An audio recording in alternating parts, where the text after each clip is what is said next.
Candidat Narcisse Kouari. Le vacancier Mwampika. Le vacancier Mwampika. Narcisse Kouari.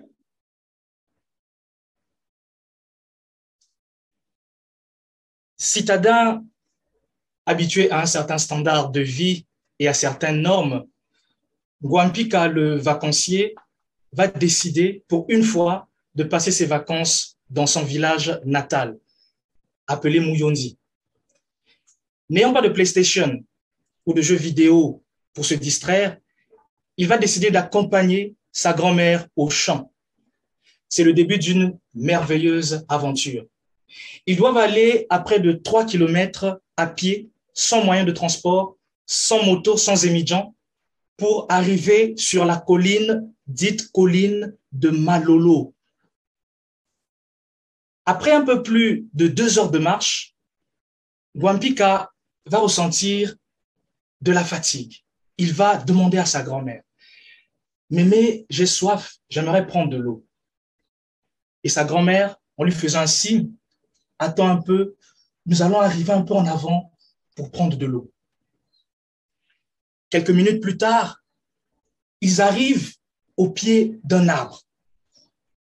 À la grande surprise de Mwampika, sa grand-mère va se courber, dégager des herbes du pied de l'arbre jusqu'à ce qu'on aperçoive une sorte de récipient dans l'arbre, dans les racines de l'arbre avec de l'eau.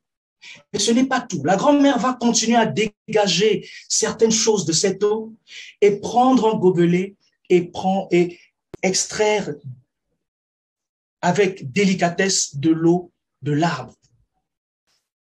Mwampika regarde sa grand-mère médusée. Sa grand-mère se met à boire cette eau. Mwampika réagit, « Non, mémé, non, grand-mère, ne bois pas cette eau, elle est impropre. » La grand-mère, avec un sourire moqueur, dit, « Mon fils, mon petit-fils, tu ne sais rien. Milo-vitamine, traduction, ce sont des vitamines. » En effet, selon la connaissance de Mwampika, une eau potable est une eau qui doit être incolore, c'est-à-dire qui n'a pas de couleur, mais cette eau était verte, qui tendait un peu vers la couleur du jus de pomme. C'est aussi une eau qui doit être insipide, qui ne doit pas avoir de goût. Mais curieusement, cette eau avait quand même un certain goût après qu'il ait goûté. Et c'est une eau qui doit être transparente. Cette eau avait des choses à l'intérieur. Donc, Mwampika était totalement médusé. Mais il n'est pas arrivé au bout de ces surprises. Alors qu'ils ont continué leur marche, il fallait traverser des buissons, il fallait traverser des arbres, des petits chemins. Parfois, on voyait un phacochère courir en route. Parfois, on voyait un serpent passer. Ah oui, un serpent. Et il se souvient même avoir vu un rat, un gros rat de la taille d'un chat. Oui, de la taille d'un chat, vous avez bien compris. Arrivés à destination finalement, ils arrivent au pied de la colline de Malolo. Ils rencontrent un grand baobab dans toute sa majesté, dans toute sa grandeur. Un baobab tel un esprit qui habitait ce dernier. Une telle présence, une telle imposition. En avançant, Mwampika va être surpris encore par autre chose avec sa grand-mère. Après un temps de labeur, ils vont prendre un temps de repos, un temps de repli. Au menu, les cacahuètes et les tubercules frais et de l'eau fraîche également. Mais Mwampika va avoir sa plus grande surprise. Alors qu'il faisait très chaud, il va boire.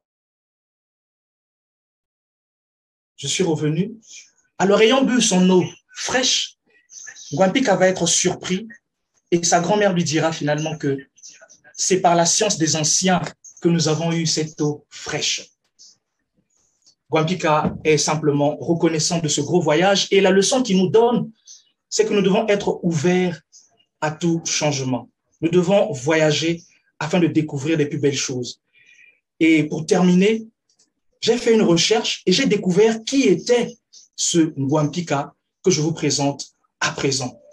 Le voici, notre Mwampika. Monsieur le Président du concours, Monsieur le Président du concours,